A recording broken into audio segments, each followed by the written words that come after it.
puedo falarme.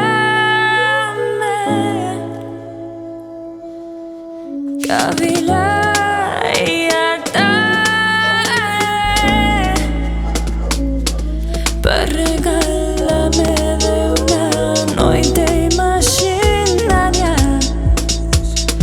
e a vocear a cuatro vientos que no acaba. Topa la calma que en mis manos esquiava. Ya me trago una soledad desesperada y a volver a pisar los mantos de fuerza helada y a caminar por la ciudad como una extraña.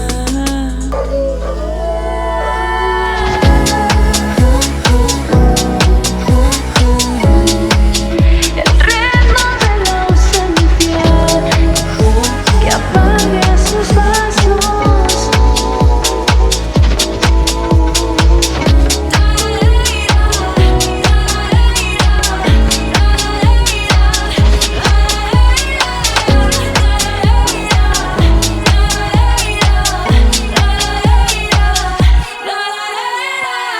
Temo el consello del viento que en llamas eche raíces, y aunque lloro, sienta atento, tu consejo tiene matices.